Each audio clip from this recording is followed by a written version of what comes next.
दर्शक बंधु आम अच्छु बेगुनिया ब्लॉक पोड़ाढ़ी प्राथमिक स्वास्थ्य केन्द्र आप जानी बोधे हजार हजार लोकों समस्या को नहीं 1990 मसीह तत्कालीन विधायक सहयोग ए मेडिकल टी होता ग्रामवासी और स्थानीय अंचलवासी बहु दाबी सत्वे जेहेतु स्वास्थ्य सेवा क्षेत्र में पछुआ थिला दाबी को ग्रहण कले सरकार और देखते जो आजबेस्ट घरे ए स्वास्थ्य केन्द्र प्रथम होता 1990 मसीह से आजबेस्ट घर अच्छी किंतु सबुठ बड़ दुख दीर्घ दिन बीती जाते 30 रु ऊर्ध्व वर्ष बीती जाते ए घर आजबेस्ट चेंज है पानी गलुची आ पानी गलिले फैन बंद करा पड़ुची तले बाल्टी थोई पानी रखा पड़ुची लोक मैंने पुणी दाबी कले नुआ घर दरकार नुआ घर पर देखु कोटी रु ऊर्ध्व टंकार नुआ घर है आ घर बर्तमान जिते स्वास्थ्य विभाग बर्तमान बड़ स्वास्थ्य खराब होती घर हस्तांतर पूर्व ताला तो झुली बर्तमान से काम मागिले आप विश्वास करेंगे सरकार साधारण लोकों टिकस अर्थ किभली हरिलुट कर ठिकादार पोषण नीति रे किभली करा देखो केमी अवस्था केमी कि धरण में बाली झड़ुची आप आखिरे न देखिले के विश्वास करें ये 3-4 मास तक कम सरी एपर्त हैंड ओवर होनी किंतु अवस्था एमती अवस्था केते संगीन ये घर आजबेस्ट घरे स्वास्थ्य व्यवस्था स्वास्थ्य सेवा चली सब बड़ कथा लोकों दाबी सत्वे घर निर्माण है कोटी रु ऊर्ध्व टंकार जिते किंतु घर हस्तांतर हो पारे घर हस्तांतर ताला पड़ी सरकार सब व्यवस्था कर एसी टू धरी सीसीटीवी पर्यंत चेयर टू धरी टेबुल पर्यंत डाक्तर घर पर्यंत सब दुखर कथा साधारण लोकों टिकस अर्थ केमी धूलिसात होची कहा पेट को जाऊँगी जवाब मागुच जनता ग्रामवासी मैंने बारंबार दाबी कर जिलापाल धरी स्वास्थ्य मुख्यों पर्यंत दाबी कर कौन समाधान नहीं अच्छा ग्रामवासी कौन कहे बर्तमान कौन समस्या ये कहले ये समस्या तो मुख्य समस्या जमती कि नुआ घर है पर भी 6 मास तलू कम सरला निम्नमानर काम तो होती आप देखिले किंतु एपर्यंत ताला भी झुलुची से घर कार्यक्षम हो पारे डॉक्टर ना 6 मास हो गला ये डॉक्टर ही ना स्वास्थ्य सेवा पाउछंती ये आम जड़े फार्मासीस्ट पंडा बोली अच्छा निर्भर कर फार्मासीस्ट चलाउछंती वर्तमान मेडिकल से फार्मासीस्ट ही चलाउछंती आ बेसरकारी भाव जड़े खंडिया खबर एमती ट्रिटमेंट दौरान प्राथमिक चिकित्सा तापर आम ग्रामवासी आखपाखर 10-12 खंड गाँ ये समस्ते निर्भर कर पुराना घरे पानी गलुची स्वास्थ्य सेवा गोटे प्रकार समस्या सृष्टि होची वर्षा दिने नुआ घर थाइकी काम लगुनि नुआ घर थाइकी भी काम लगुनि आज्ञा ये नहीं कि जो निम्न मानर काम खोला होनी एथि विगत दिन में आम पूर्वतन जी थे बीडीओ लक्ष्मीधर साहू महोदय अवगत करूँ कौन सूचना पाई पारनु कलेक्टर द्वारस्थ कि कौन सुविधा आम पाई पारनु कौन न्याय आमको मिल पारुनी ओके बारंबार अभियोग पर न्याय मिलूनी एवं लोकों समस्या यथा पूर्व तथा परम न्याय द्विगुणित होती सत किंतु समस्या समाधान होनी टंका खर्च होती घर होती कि काम लगुनि स्वास्थ्य विभाग निजर स्वास्थ्य खराब हो सामाजिक कर्मी अच्छा कौन कहे केमी देखते समस्या को समस्या बर्तमान बहुत गंभीर आम गाँव जो आम ग्रामर जो पीएचसी सेंटर अच्छी 50 खंडी ग्रामर लोक मैंने निर्भरशील कि डाक्तर आसुना डाक्तर बर्तमान आम बुझिलु डाक्तर बर्तमान डेपुटेशन जाऊँ 2 दिन आसले मन इच्छा माने नाई आसुन सप्ताह को बेले बेले आसुन मन है आसुन ना आसुना 6 मास पीजी हाँ कड़े जाइछंती किंतु जिनस घटना होची जेतेले हमरो गोटे देखिबे गाइडलाइन अछि जे पीएचसी सेंटर 9टा 8:30 रु 12टा पर्यंत एवं 4टा रु 3:30 रु 5टा पर्यंत अप टू 6टा पर्यंत एटे पीएचसी सेंटर रे खोला जिबा कथा किंतु से सब जिंस नाही 9टा बेलु आरंभ 12टा बेलु को शेष डाक्तर तो रोगी सेवा केमती जने बर्तमान आम जने ग्राम पाखरे जने अछंती फार्मासिस्ट अछंती से एठी चाकरी करछंती तांकरी माध्यम रे आमे टिके स्वास्थ्य सेवा पाउछु बहुत कष्ट होउची बहुत लोक माने आछंती हम देखो जो पुराना घर 90 मसिया रु आजस्ट घर स्वास्थ्य सेवा चली ग्रामवासी को दाबी सत्वे नुवा घर तयारी हला किंतु काम लागुनी कोन कारण कोन पे काम कारण एठे होउची बा गोटे जिंस होची प्रशासनिक स्तर अवहेला राज्य सरकारनकर अवहेला एवं डाक्टर मानक मनमुखी माने मुख्य जिंस जने डाक्तर जदि एठी आसी अपॉइंटमेंट पाइबे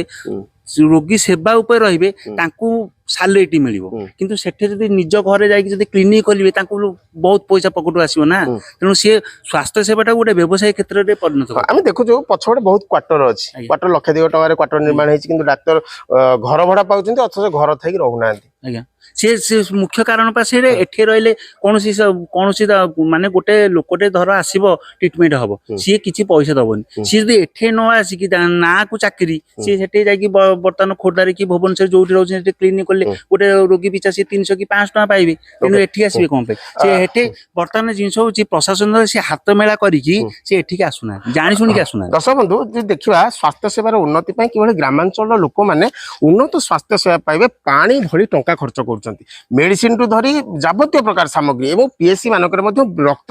ପରୀକ୍ଷାର ଲକ୍ଷାଧିକ ଟଙ୍କାର ମେସିନ କେମିକାଲ ଥୁଆ ହେଇଛି।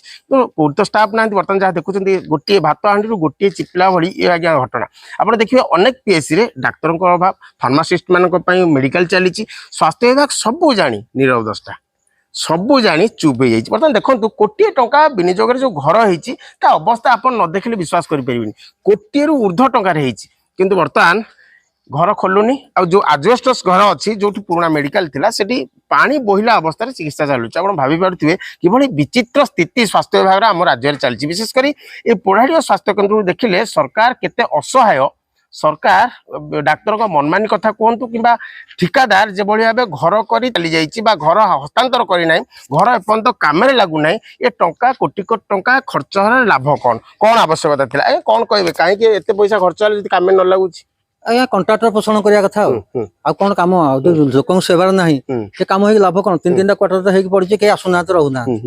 ଆଉ ସେ କ୍ୱାର୍ଟର କରି ଲାଭ ଅଛି କଣ? ସେ କ୍ୱାର୍ଟର କରି କଣ ଦାବି କରୁଛନ୍ତି? କ୍ୱାର୍ଟରରେ ଡକ୍ଟର ରୁହନ୍ତୁ, କ୍ୱାର୍ଟର ରିପେୟାର ହଉ, ଆଉ ଥରେ ତାକୁ ଉଦ୍ଘାଟନ କରାଯାଇ ଏଠି ରୋଗୀ ସେବା କରାଯାଉ। କୋଟିଏ ଟଙ୍କାରୁ ଉର୍ଦ୍ଧ୍ୱରେ ଘର ହେଇଛି ନୂଆ ମେଡିକାଲ, କିନ୍ତୁ କାମରେ ଲାଗିପାରୁନି। ଏ ତ ମନମାନି ହେଲା, ଆଉ କାମରେ ଲାଗୁନି, ସେଥିପାଇଁ ଘର ପୁଣି ଯୋଉ କାମ ମାଗୁଛି ତା ରିପେୟାର କରାଯାଏ, ଉଦ୍ଘାଟନ କରାଯାଏ, ପୁଣି ଡକ୍ଟର ମାନଙ୍କୁ ଆଲଟମେଣ୍ଟ କରାଯାଇ ରୋଗୀ ସେବା କରାଯାଉ। ଦର୍ଶକ ବନ୍ଧୁ ଉଦ୍ଘାଟନ ହେଇନି, କିନ୍ତୁ ଯାହା ଦେଖୁଥିଲେ କିଭଳି ବାଲି ଝଡୁଛି, କାମର ସ୍ଥାୟିତ୍ୱ କେମିତି, କେତେ ଦିନ କାମ ରହିବ, ଉଦ୍ଘାଟନ ହବା ପୂର୍ବରୁ ଏକ ପ୍ରକାର ଉଜୁଡିବା ସ୍ଥିତି। ଏବଂ ଦେଖନ୍ତୁ କିଭଳି ପରିସ୍ଥିତିରେ ଯଦି 5 ମାସ ତଳେ ହୋଇଥିବା କାମର ଅବସ୍ଥା ଦେଖନ୍ତୁ କେମିତି ତଳ ଫାଟିଲାଣି। ଆପଣ ଯୋଉଠିକି ଦେଖିବେ କାନ୍ଥଠୁ ଧରି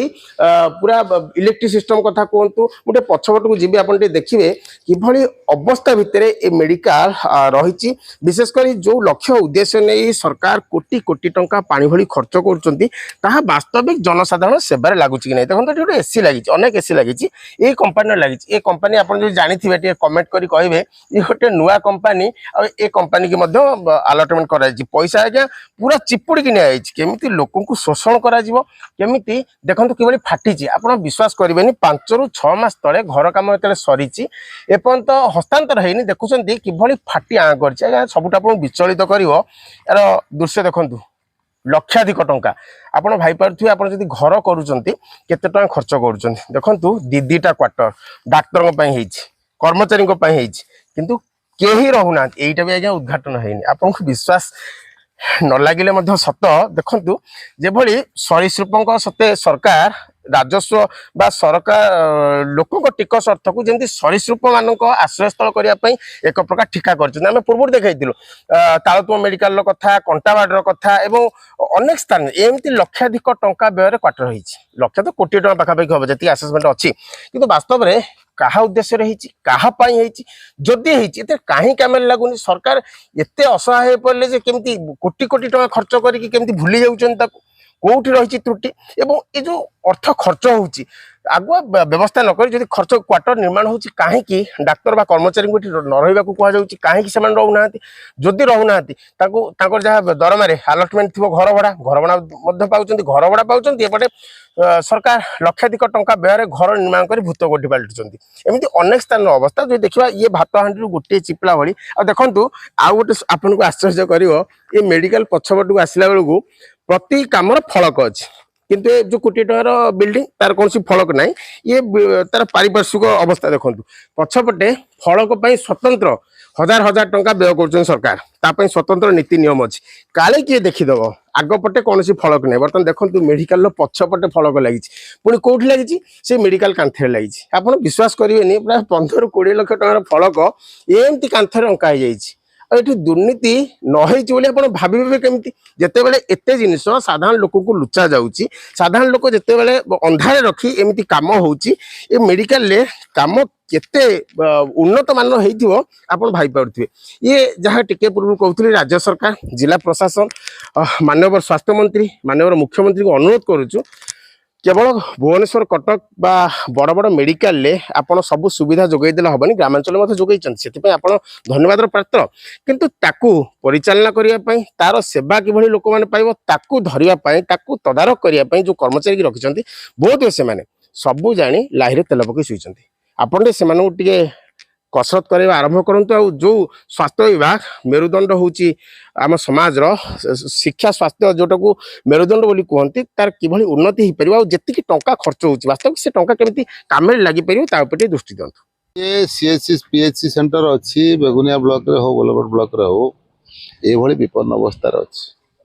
घर सरलानी ताको विभाग अधिकारी माने ताको आसे कार्य आरंभ करी ताको स्टाफ नादी करियो कोन बारंबार जिला मीटिंग रे आलोचना कर सारा पर मध्य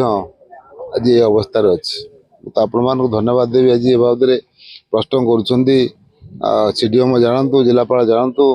स्वास्थ्य विभाग जानू कोभली परिस्थिति अच्छी विशेष भाव में यहाँ गोटे बन्यांचल एरिया पड़ाड़िया ग्राम पंचायत तुलसीपुर दिनियारी वस्तपुर तुम कोटपला एगुड़ाक ये सब बन्या घेर लोक मैंने रुहति